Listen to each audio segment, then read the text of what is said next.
Tuhan akan jamahan-Mu. Terima kasih Tuhan akan lawatan-Mu. Terima kasih Tuhan akan kemurahan-Mu. Engkau adalah Allah yang lembut, Allah yang rendah hati, Allah yang mau menilik anak-anak-Mu saat ini. Terima kasih Bapa, terima kasih. Engkau tidak melihat segala kecemaran kami. Engkau tidak melihat segala kebobrokan kami. Engkau melihat hati-hati yang hancur, Tuhan. Terima kasih, Tuhan. Kami percaya firman-Mu akan mengalir. Sucikan hamba-Mu, sucikan anak-anak-Mu. Kau tahu hamba tidak mempunyai apa-apa. Hamba hanya utusan-Mu. Hamba sampaikan apa yang menjadi kehendak-Mu. Tuhan, Engkau berbicara dan berkarya. Hamba-Mu serahkan semuanya ini di dalam anugerah dan kemurahan Tuhan. Dalam nama Tuhan Yesus yang ajaib kami mengucap syukur. Amin.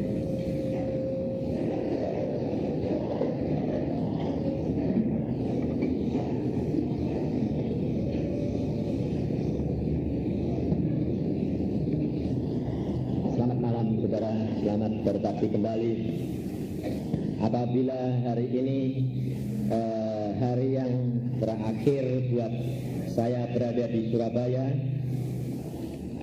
dan saya mengucap syukur pada saudara-saudara seiman dalam bantuan doa dan dukungannya, karena segala sesuatu itu hanya anugerah Tuhan. Kalau saya bertemu dengan saudara-saudara seiman, banyak yang mengatakan, wah Pak Yusak, hari ini kok mukanya cerah ya. Saya mengatakan, kenapa? Kelihatannya lain kok, bergembira katanya. Saudara-saudara bergembira toh? Amin ya. Saya bergembira. Memang sebagian ya. Sebagian karena sudah kepengen ketemu istri sama anak-anak. Itu sebagian ya. Tapi sebetulnya kebahagiaan saya itu adalah apa? Dapat menyelesaikan tugas. Ini loh saudara. Ini yang paling indah. Ini yang paling menyebabkan kita bergembira ria. Sebabnya apa? Sebab kita dapat menyelesaikan tugas yang Tuhan bebankan. Ini yang paling bahagia. Maka saudara, kalau saudara sudah mengalami seseorang yang menyelesaikan tugas dan sudah hampir rampung, saya yakin semuanya akan bersukacita. Rasa bahagia ada. Seorang insinyur yang punya tugas membangun rumah, pada waktu dibongkar pertama berantakan semua. Tetapi kalau sudah mendekati ke penyelesaian, waduh, lalu mulai kelihatan semua indahnya. Ini loh saudara. Ini yang menyukakan hati tiap-tiap hamba Tuhan kalau dapat menyelesaikan. Karena firman Tuhan mengatakan, bukan perbuatanmu yang dulu-dulu, bukan perbuatanmu dan kebenaranmu yang telah kau lakukan dulu-dulu, tetapi yang terakhir itu yang menjadi ukuran. Buahnya itu yang menjadi ukuran. Jikalau bangunan itu dibangun dengan indah, tetapi tidak dapat diselesaikan, apa jadinya saudara? Kekecewaan demi kekecewaan yang didapat. Demikian juga kita dengan Tuhan. Kita sekarang ini dalam masa apa? Sekarang kita sedang dalam masa berperang, menyiapkan diri untuk menjadi kekasih-kekasih Tuhan, pengantin-pengantin perempuan. Ini saudara, kalau seorang yang mau jadi kemanten, ada enggak yang mau jadi kemanten tapi enggak membuat pakaian kemanten? Ada enggak? Ada. Yang kawin paksa. Iya dong.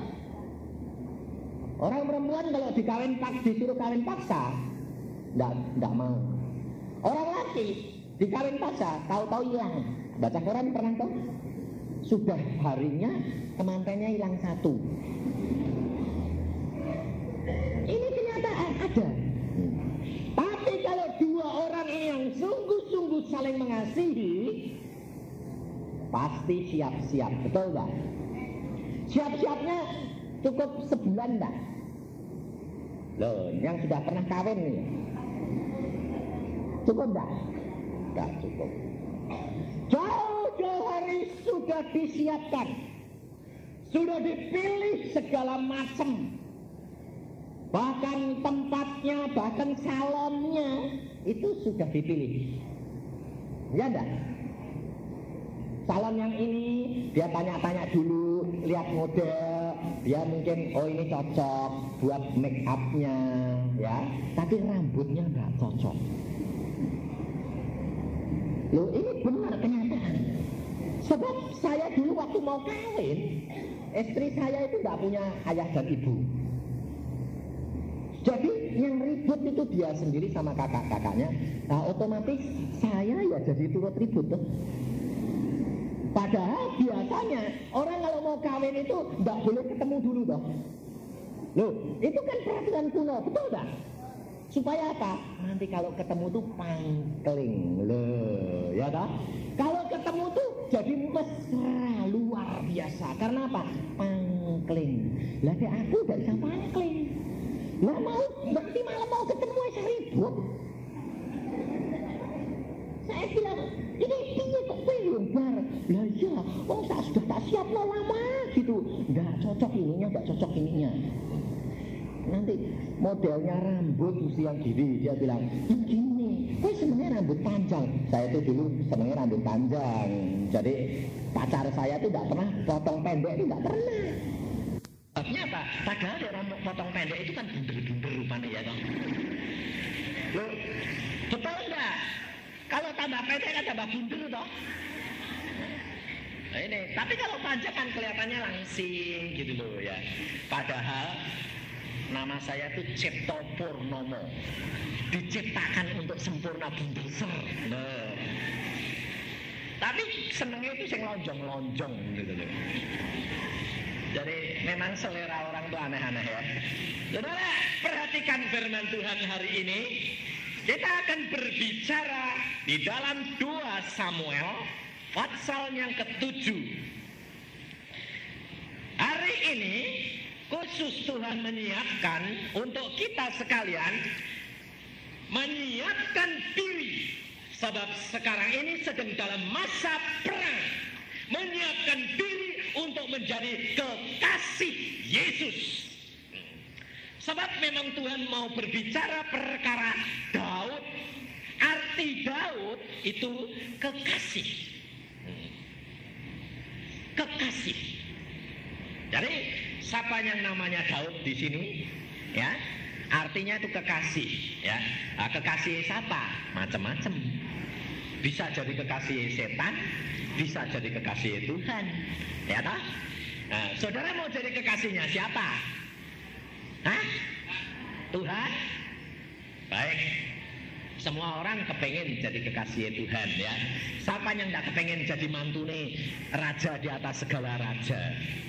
Kepengen. Tetapi bisa ndak kepilih? Loh, ratu itu banyak atau satu? Hah? Satu. Lah kita ini sedang berlomba. Siapa yang jadi ratu? Tapi selirnya banyak. Engkau mau jadi selir apa jadi ratu? Hah? Ratu. Sebabnya apa? Sebabnya merasakan jadi selir itu sengsara, betul tak? Dipadu orang terus, betul tak? Loh, mana ada seorang istri dipadu? Tapi kalau seorang gundek dipadu, betul tak?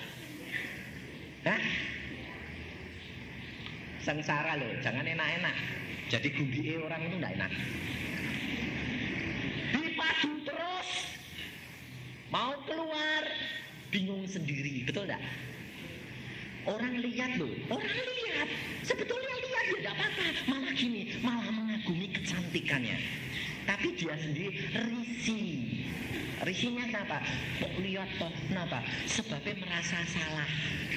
Sebabnya jadi peliharaan orang. Bingung enggak? Kasihan loh, mereka tuh menderita.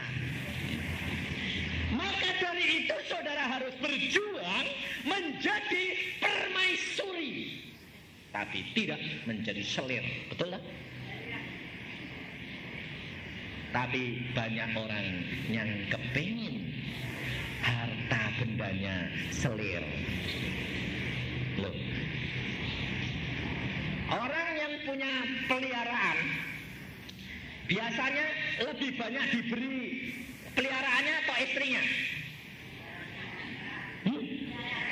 Peliharaannya, betul tak? Nah, ini pengakuan kamu sendiri loh ya. Berarti sudah pengalaman, betul tak? Ya, entah pengalaman karena ngalami, entah karena melihat, betul, itu fakta, itu betul fakta. Nyatanya istrinya itu dikalahkan dari selirnya, betul ya? Pakaiannya lebih mentereng, make upnya lebih nyorak, rambutnya lebih mongkok, besar, ya. Nah, saya tuh kadang-kadang nggak bisa mengerti. Saya ketemu seorang istri, istrinya tuh cantik, ya halus. Pada waktu saya ketemu suaminya, gandeng orang, wah luar biasa. Kalah sama istrinya. Tapi kok gandengnya itu mesra sekali. Sampai tak jawil, plak. Saya mau gandeng itu sopo. Iki kok, lho kok iso ngerti. Lah gandeng sik mesrane kaya ngono, aku bilang. Padahal eleke ambek gendukmu kalah. Tapi dia bilang, "Aja nyinggung." Lho terus terang aku meno. Betul.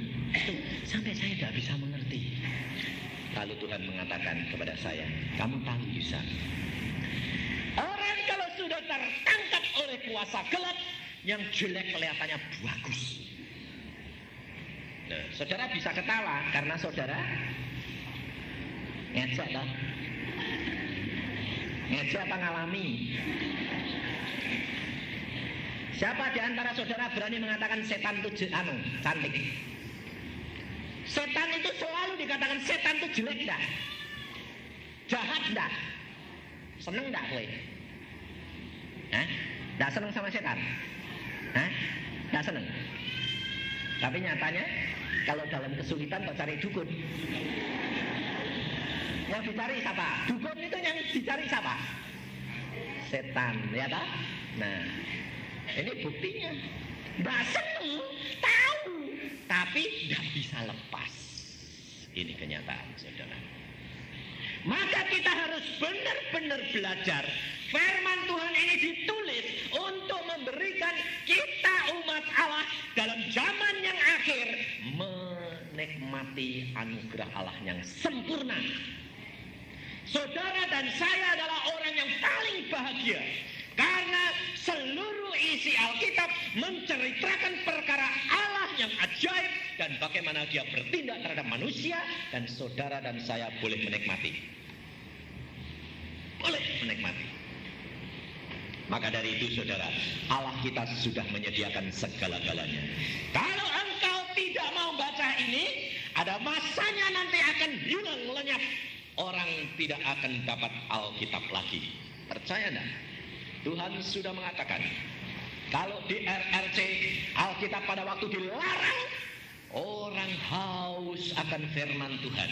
Alkitab disobek-sobek supaya gantian bacanya dan diapalkan. Ada seorang ibu, pada waktu dia pergi ke dokter, lalu dokter ini punya Alkitab satu simpenan. Ibu ini mengatakan, "Dok, tolong pinjem semalam saja." Wah, tidak bisa, nanti hilang. Semalam saja. Tapi janji sungguh ya, bawa pulang. Semalam suntuk, tak mau tidur.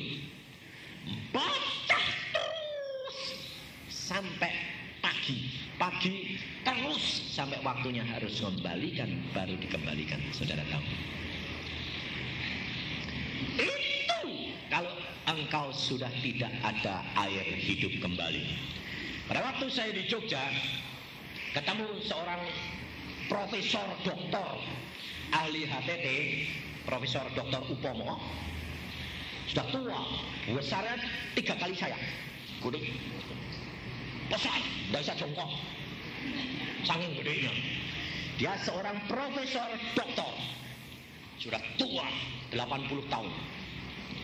Tapi pada waktu dia dijamah Yesus, melihat suatu kuasa daripada Yesus, pada waktu dia anaknya bertobat, dia mengatakan, kowe itu ngapain? Sudah punya jimat-jimat, sudah punya pegangan sendiri sebab dia pegang kejawen. Kenapa kamu harus cari yang lain? Dia mengatakan anaknya, Pak, Yesus nomor 1, Pak. Yesus nomor 1, Pak. Siapa bilang? Saya, Pak. Benar. Lalu ada seorang tuli dua-dua, tapi yang satu ini sudah hampir tuli, jadi dengeran sedikit-sedikit. Nah, lalu datang ke Profesor Upomo ini untuk dioperasi, yang kiri dioperasi. Nah, lalu masuk ke kamar operasi, anaknya ini juga HTT, jadi ahli bedah juga. Dia bilang, Pak, gini saja Pak, Bapak ngoperasi yang kiri, saya ngoperasi yang kanan. Yang kanan tuli total. Jadi pokoknya yang salah satu tuli total. Jadi bapaknya itu, profesornya itu suruh operasi yang masih dengar sedikit-sedikit, yang dia anaknya ini yang total. Ya. Tapi gini Pak, caranya Bapak operasi dengan alat, saya operasi dengan roh. Hah? Jadi operasinya sekaligus. Ya. Baik. Masuk kamar operasi, bapaknya ngoperasi yang satu. Dia di bawah meja operasi. Dokter yang satu ini di bawah meja operasi sembahyang. Tanya, kowe ngopo? Lu ngoperasi Pak. Lah ngoperasi kok sembahyang? Iya, ngoperasi ini biasa sembahyang Pak. Yesus itu kuasa. Lalu Prof ini ngerjain, sudah selesai. Lusa dibuka, ditanyain, bisa dengar? Bisa. Wah, seneng hatinya Prof ini. Dia yang saya tanya pada waktu itu, seneng. Loh, jempol operasi ini. Lalu anaknya bilang, Pak, diperiksa apa? Sing dulu, sing di. Oh iya. Tanyain pasiennya, tutup satu. Bisa dengar? Bisa. Jelas? Jelas. Dan salah, tutupi lagi. Yang dioperasi sama dia ditutupi. Jelas, jelas. Jadi yang total itu sing nggak dipegang-pegang, jelas, normal, sempurna. Yang sekarang tutupi, dengar, sama sekali tidak dengar. Marah dia, tidak bisa. Coba nyampe. Oh, bener kok Pak, yang sebelah sini tuh yang tuli, jadi tuli. Wah, dia bilang, yang dulunya dengar sedikit-sedikit, dioperasi jadi tuli. Yang tuli total jadi dengar. Langsung di situ dia kecewa toh, dia pulang, dia tanya sama anaknya, coba apa mau anunya, resepnya apa? Bawa Alkitab. Enggak Pak, resepnya. Baca sama dia, luar biasa ya. Saudara tahu, dia seorang yang sudah 80 tahun, Alkitab dalam waktu 3 bulan habis. Dibaca, makin diresapi, makin dinikmati. Dia bilang, luar biasa Alkitab. Sampai jam 2, jam 3 kalau baca. Dia mengejar, dia mengatakan, sekarang aku baru tahu bahwa ada Yesus yang luar biasa. Saya kejar, biar umurku sudah tinggal singkat, tapi aku tak mau ketinggalan daripada yang muda-muda. Saudara harus hati-hati. Saudara harus jangan ketinggalan, karena firman Tuhan mengatakan yang terdahulu menjadi yang kemudian menjadi yang terdahulu. Hati-hati.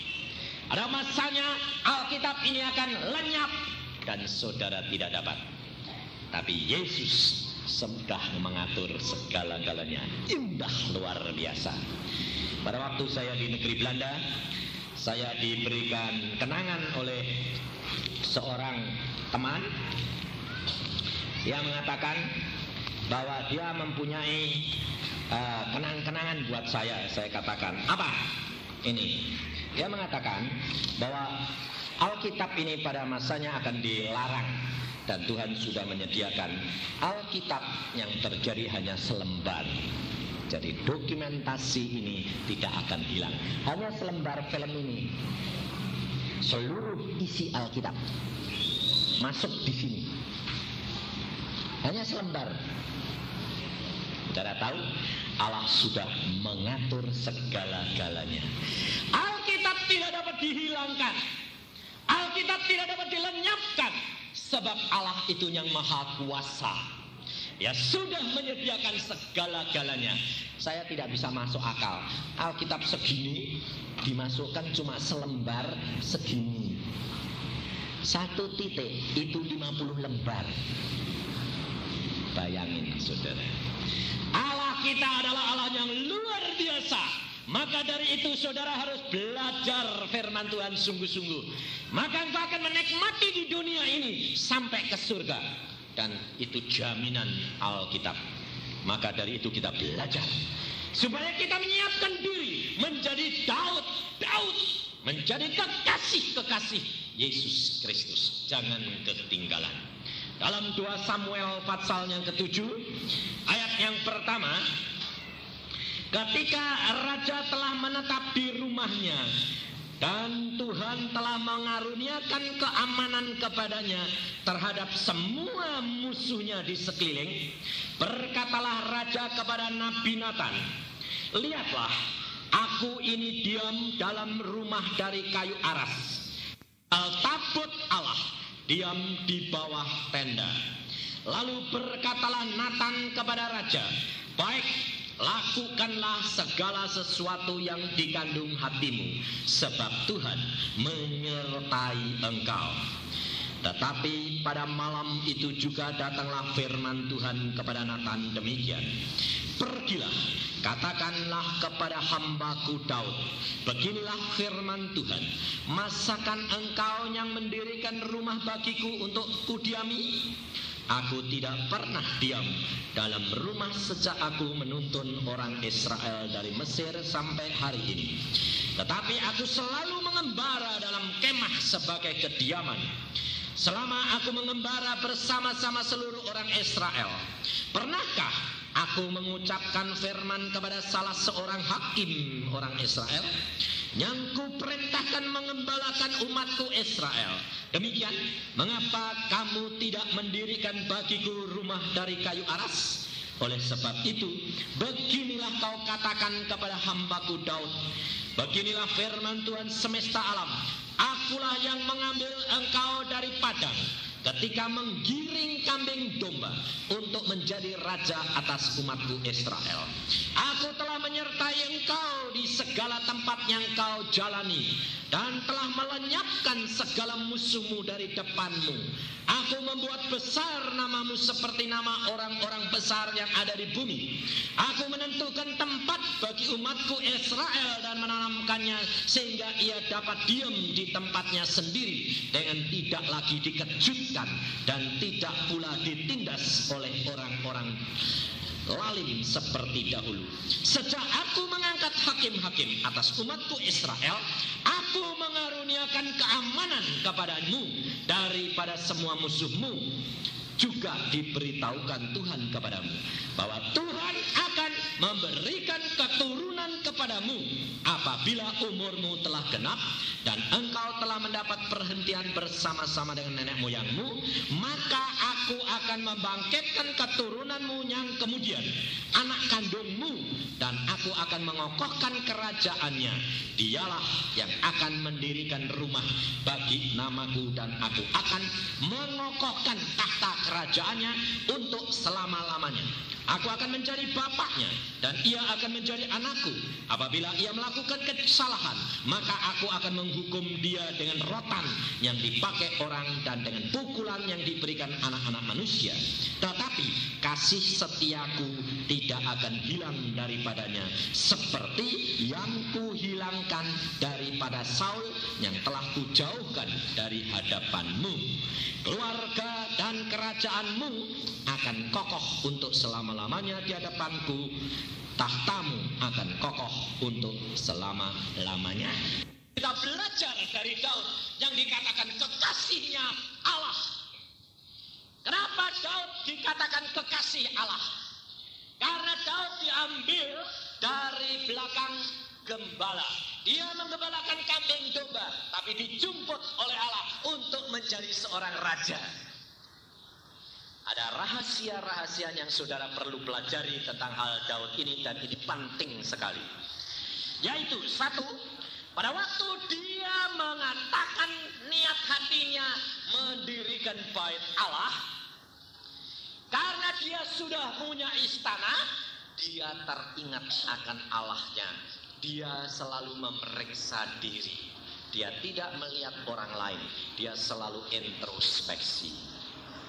Dia melihat dirinya sudah diberkati Allah, sudah ditolong dalam peperangan, sudah ditolong dalam segala menghadapi musuh. Sekarang dia mendapatkan keamanan. Dan dia mendirikan istana. Setelah itu dia melihat tabut Allah masih tinggal di kemah kain. Lalu timbul dalam hati Daud untuk mendirikan bait Allah. Ucapan syukur. Setelah dia berperang terus selama bertahun-tahun, dia mulai memikirkan mendirikan bait Allah, tempat Allahnya bersemayam. Dan pada waktu itu dia berkata kepada Nabi Nathan, dia ingin membangun bait Allah. Saudara tahu apa kata Nabi Nathan? Nabi Nathan mengatakan, lakukan, niatmu itu baik, Allah menyertainya. Loh. Tetapi malam hari itu Allah berfirman kepada Nabi Nathan. Perhatikan. Banyak anak-anak Tuhan selalu bertanya kepada saya, Pak Yusa, bagaimana supaya aku ini dapat mendapat jawaban dari Tuhan? Banyak yang bertanya, banyak yang minta ini, minta itu. Tapi coba belajar firman Tuhan, saudara. Kalau saudara tulus hatimu mengikut Tuhan, maka belajar setia kepada Tuhan. Setiap niat hatimu engkau kemukakan kepada Tuhan. Kalau Tuhan punya rencana yang lain, Tuhan akan berbicara dengan engkau, entah melalui cara apapun juga Allah memberitahukan. Daud disertai oleh Allah. Daud dikaruniakan kebesaran kemenangan. Tetapi Daud tahu fungsinya, tahu kedudukannya, di mana dia berada. Dia sebagai seorang raja, kalau berperang membunuh orang tidak disalahkan oleh Allah. Kalau dia menaklukkan kerajaan-kerajaan, membasmi musuhnya, tidak disalahkan oleh Allah. Saudara tahu, Daud itu kalau secara ukuran manusia, dia kejam luar biasa. Kenapa? Bani Amon pada waktu dikalahkan, bayangin, semua orang suruh rebah, musuhnya, tawanannya suruh rebah, jejer-jejer tidur sepanjang-panjangnya, karena puluhan dan ratusan tidur, jejer semua suruh tidur. Habis itu dia bilang apa? Ambilkan aku tali. Talinya dia, sasukanya dia ukur. Satu tali hidup, satu tali potong. Satu tali hidup, satu tali potong. Bayangin, berapa ratus ribu jiwa yang disembelih hanya karena ditaklukkan oleh Daud. Daud luar biasa. Tapi mengapa dia disayang Allah? Sebab dia tahu kedudukannya. Sebab dia sebagai raja, dia kalau berperang, kalau menang harus dihabiskan. Sistem Daud luar biasa. Tetapi Allah tetap menyertai karena dia tahu kedudukan. Tetapi pada waktu dia mau mendirikan bait Allah, dia tidak berani melangkah sebelum Allah berfirman. Ini loh saudara, yang menyebabkan kedudukan Daud kekal, yang menyebabkan Daud dicintai oleh Allah, karena dia setia kepada Allah. Dia di dalam kesesakannya tidak pernah dia ngomel. Dia sudah dilantik menjadi raja oleh Samuel. Tapi mengapa justru dilantik, justru dia dibawa ke istana, mau dibunuh oleh Saul, dia malah lari. Lain daripada Hazael, Raja Aram. Pada waktu Elisa melantik Hazael pada waktu itu masih jadi hambanya daripada Ben-Hadad. Kemudian dia disuruh oleh rajanya menanyakan kepada Nabi Elisa. Elisa, tanyakan Elisa, apakah aku, raja itu berkata, Isa sembuh tidak? Hazael dia tanya, Bapak Nabi, itu Raja Aram tanya, apakah sembuh tidak? Elisa menangis, lihat Hazael. Dia mengatakan, engkau yang akan jadi raja. Dan engkau kejam sekali. Orang Israel akan kamu taklukkan. Perempuan-perempuan yang bunting engkau belah perutnya. Engkau amat kejam. Hazael pada waktu menerima nubuatan daripada Elisa, langsung dia pulang ke negaranya, masuk ke kamar tuannya, ambil selimut basah, tuannya dibunuh mati. Saudara tahu, dia tidak sabar untuk menanti kedudukan raja itu. Tetapi Daud lain. Daud sudah dilantik oleh Samuel, tetapi dia tidak mau membunuh Saul. 2 kali Saul jatuh ke dalam tangannya, tinggal bunuh. Tapi Daud mengatakan, jangan bunuh, biar Allah sendiri yang membunuh dia. Sebab Daud menantikan waktu Tuhan. Ini loh saudara, karena dia rendah hati, dia setia, dia taat kepada Allah, dia menantikan waktu Tuhan. Dan karena setianya itu, maka Daud dipilih untuk menjadi nenek moyang Tuhan Yesus Kristus. Dan dia dikatakan kekasih Allah. Ini loh, saudara. Maka kita belajar dari pengalaman ini, supaya malam ini mulai kita belajar, mulai kita menyiapkan diri untuk berlomba. Kata Rasul Paulus, harus berlomba untuk memenangkan perlombaan itu, menjadi kekasih Allah. Kita sekarang sedang berperang, bukan berperang dengan manusia, tapi berperang dengan kuasa dan penguasa, berperang dengan perasaan, berperang dengan sifat daging kita sendiri, kemalasan kita, pikiran kita yang masih terikat dengan perkara-perkara yang sia-sia. Kita sedang berperang, menyiapkan diri untuk menjadi pengantin Kristus yang diperkenan, yang menjadi kekasihnya. Maka Daud pada waktu itu tanya sama Nathan, nabinya bilang, oh baik, lakukan saja. Loh, kalau saudara datang kepada seorang hamba Tuhan, saya bilang, oh baik, lakukan. Cepat-cepat dilakukan enggak? Jangan. Meskipun hamba Tuhan besar seperti apa, kalau dia katakan kepada saudara, kalau saudara dinubuatkan oleh seorang hamba Tuhan, jangan langsung ditelan terus langsung dilakukan, tetapi berdoa, Tuhan, kalau itu nubuat daripadamu, berikan peneguhan kepadaku, berbicaralah dengan cara yang lain kepadaku, supaya aku mengerti itu betul daripadamu, supaya kamu jangan salah, supaya jangan kamu berharap pada manusia, tetapi hatimu tengadah kepada Allah. Kalau sedang dinubuatkan tidak enak, saudara, kalau sembahyang, kalau ada hamba Tuhan bernubuat, senangnya yang enak apa senangnya yang tidak enak? Yang enak toh? Kalau dinubuatkan, wah, aku dapat penglihatan, ada ular di dalam hatimu, hatinya jengkel enggak? Nah, jengkel, lebih-lebih sudah sakit, dinubuatkan ada ulo, melingkar-melingkar, kamu kena kutuk. Waduh, peot gelis tambahan, malah gelis mati. Jangan khawatir, nubuatan itu baik, tetapi doakan. Kalau kamu dinubuatkan gitu, ya kamu bilang, puji Tuhan, tolong usiran. Ya gitu toh, tolong bantu usir supaya ulone metu. Nah, aku selamat. Gitu. Tapi kalau kamu dinubuatkan seneng, yang enak-enak, bilang apa?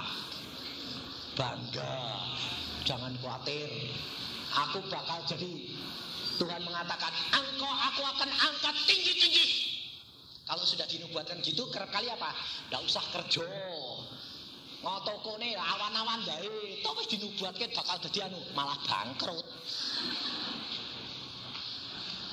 Sebab firman Tuhan yang berkata, di dalam hal bernubuat belum sempurna. Dan di dalam firman Tuhan, bangsa Israel sudah dinubuatkan masuk tanah Kanaan. Tapi yang masuk hanya Kaleb dan Yusha. Semuanya mati di padang gurun. Yang masuk hanya anak-anaknya. Karena apa? Karena nubuat itu tidak terjadi karena kurang setia. Ini loh saudara. Jadi kita jangan mengejar akan segala perkara yang sia-sia. Tapi kejarlah keselamatan. Penting. Daud setia. Setia dia tanya. Lalu dia diam diri. Nabi Nathan malamnya Tuhan berbicara. Katakan kepada Daud. Daud tidak boleh membuat bait Allah. Daud dilarang oleh Allah membuat bait Allah. Aneh. Bukankah kemana-mana disertai Allah? Bukankah kemana-mana dengan kekuatan Allah? Bukankah kemana-mana dengan kemenangan Allah? Daud bukankah dikatakan kekasih Allah? Tapi kenapa bikin bait Allah tidak boleh? Kan aneh. Loh, saudara. Kalau bukan jabatanmu pendeta, jangan sok jadi pendeta. Banyak penginjil-penginjil, wah, saya tiap kali didatang sampai bingung. Pak Yusha, apa? Baptiskan saya. Hah? Loh, gereja ya pirang-pirang ono, pendetane pirang-pirang. Lebu gereja baptis kono lho. Enggak, saya enggak mantep kalau enggak dibaptis Pak Yusha. Aku bilang, tugasku bukan membaptis. Aku bukan punya tugas untuk membaptis. Loh, hamba Tuhan. Barang siapa percaya, baptiskan dia. Loh, betul, saya bilang. Tapi saya ini punya tugas bukan membaptis. Saya menginjil, utusannya Tuhan. Kalau kamu di gereja, di kota, ada gereja, ada pendeta, lah yo mbok dadi anggota gereja terus dibaptis. Oh, dadi anggota gereja sepi. Firmane kering. Pedone persekutuan itu lho, panas. Saya bilang, sing panas itu apake? Karena pikiranmu terikat. Kalau kamu ke gereja, kamu menjadi berkat di sana. Roh Kudus mengikuti engkau. Di mana engkau berada, di situ ada berkat Allah. Saya bilang, kalau kowe mantep tak baptis ke, enteni mulai meh mati tak baptis. Sebab memang saya, kalau sudah orang mau mati, Tuhan suruh baptis. Tapi wong sing meh mati. Jadi nggak sempat. Tapi ini kejadian di Bandung. Saya pulang dari Jakarta, Tuhan, sebetulnya saya mau naik pesawat, naik kereta api. Tuhan mengatakan naik pesawat. Ada apa sih Tuhan? Buat duit larang-larang sih Tuhan. Aku sudah sediakan. Saya sedang ngambil koper. Saya bilang saya mau naik pesawat. Tuhan bilang sudah naik pesawat.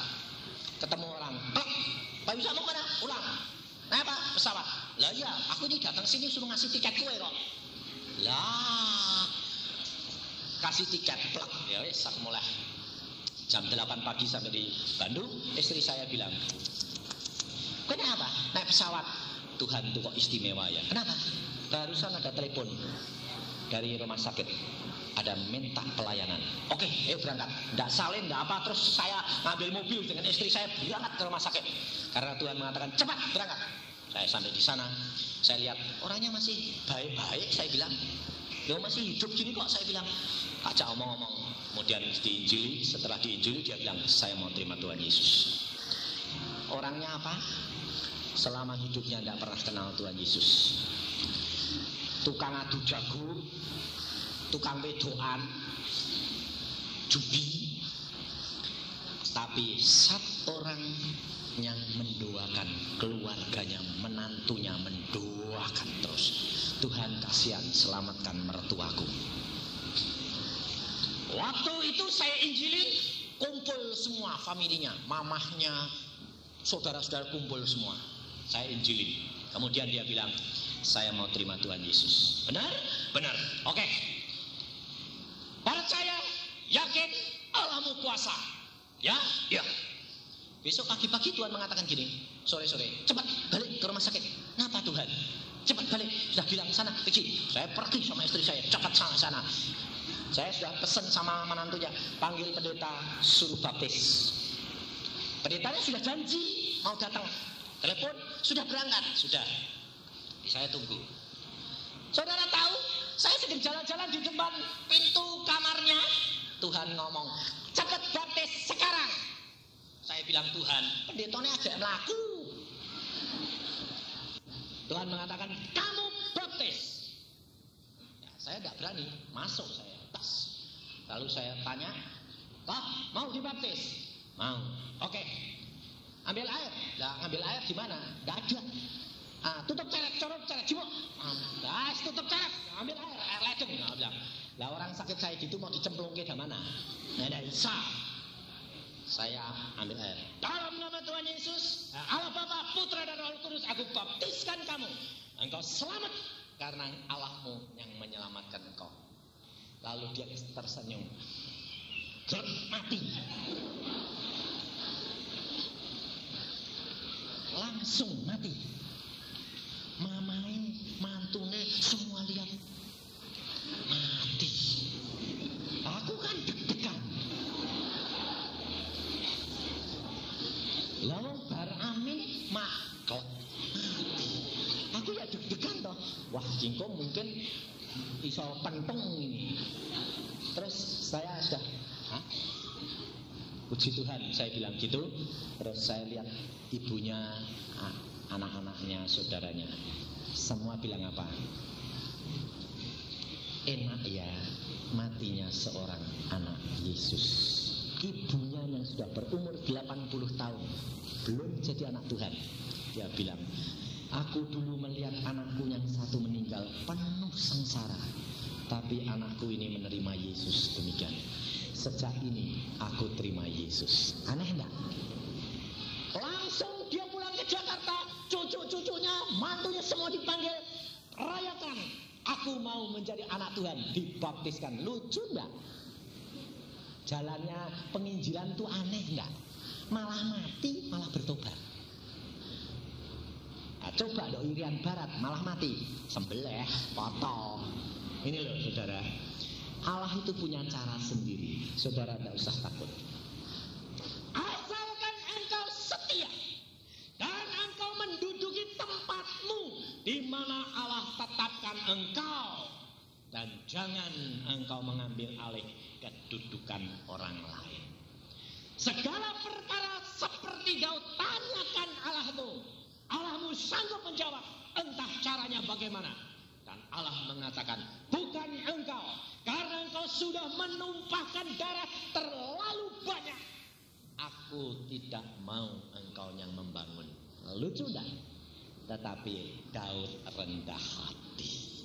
Dia mengatakan, yang akan membangun anakku namanya siapa? Salomo. Salomo artinya apa? Damai.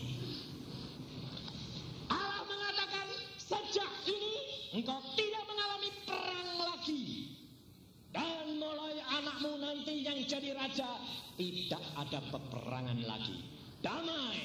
Dan disitulah engkau membangun bait Allah. Ini loh saudara. Kalau saudara dan saya mau membangun bait Allah, saudara harus dalam suasana damai. Jadi kalau sekarang sedang bergolak, sedang berperang, sedang menghadapi segala musuh-musuh daging, saudara sedang menyiapkan bahan-bahan bangunan bait Allah. Daud, dia rendah hati. Dia tahu dia tidak boleh, dia tidak sakit hati. Dia malah apa? Mengumpulkan kayu, mengumpulkan emas, mengumpulkan paku, mengumpulkan batu, perak, disiapkan untuk bangunan bait Allah.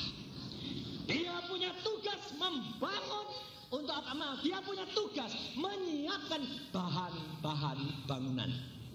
Jikalau saudara dan saya masa ini sedang berperang, ingat, jangan kamu kalah, jangan kamu kendor, karena masa ini sedang menyiapkan bahan bangunan bait Allah. Firman Tuhan berkata, engkau, tubuhmu adalah bait Allah. Tubuh kita sedang disiapkan untuk menjadi pengantin perempuan Yesus. Engkau tidak tahu siapa yang nanti dipilih nanti malam dijemput Tuhan. Berani mengatakan umurmu masih 1000 tahun? Siapa tahu nanti malam engkau dijadikan pengantin, dipilih jadi ratu. Kalau engkau tidak siap-siap, rugi, ketinggalan. Tapi kalau engkau menyiapkan dirimu, menyediakan bahan bangunan, menyediakan dirimu menjadi kekasih Allah, maka pada masanya Allahmu datang, engkau didapati setia. Itu mahkota menjadi bagianmu, saudara.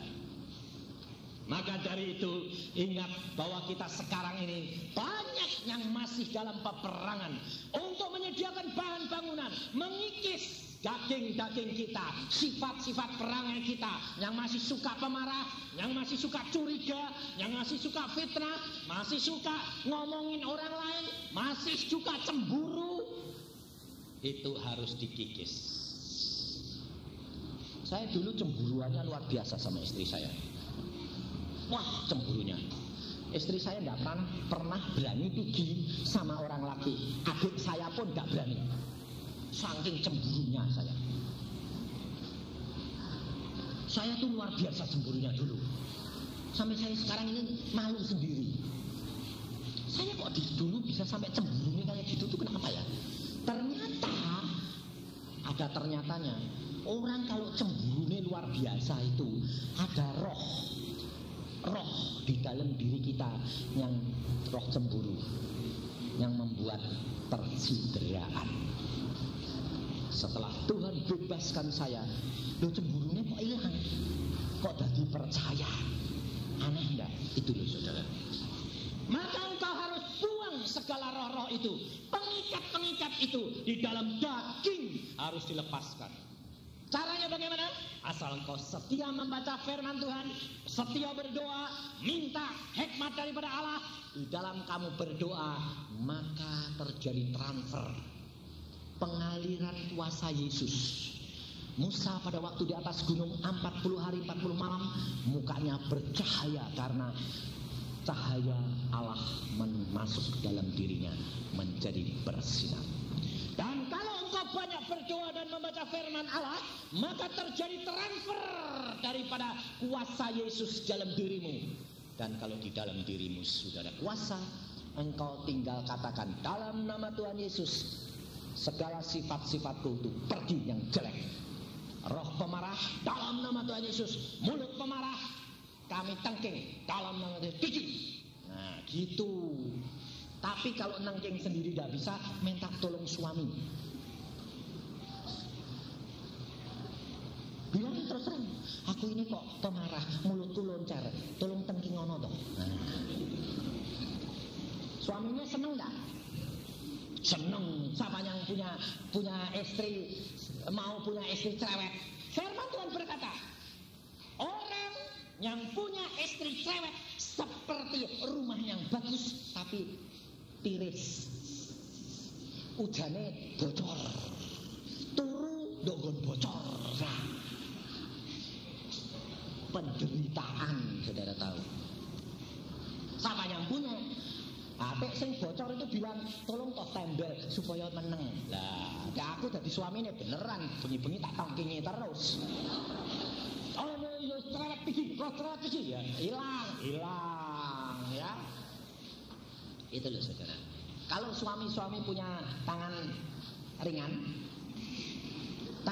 itu sebetulnya suka mencuri. Tapi biasanya karena malu mencuri ngeploki. Suka ngeploki ya toh. Lah ngeploki ini ngelus-ngelus itu lumayan.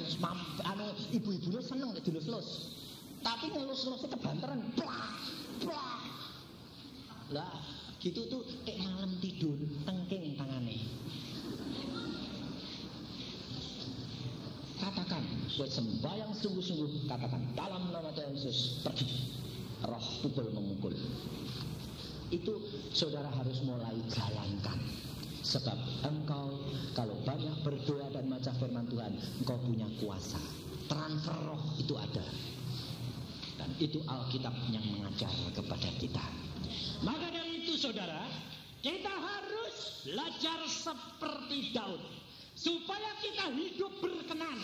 Kalau pada waktunya engkau masih dalam peperangan, jangan gerutu. Daud pada waktu dia dilantik, dia dikejar-kejar Saul, dia tidak gerutu.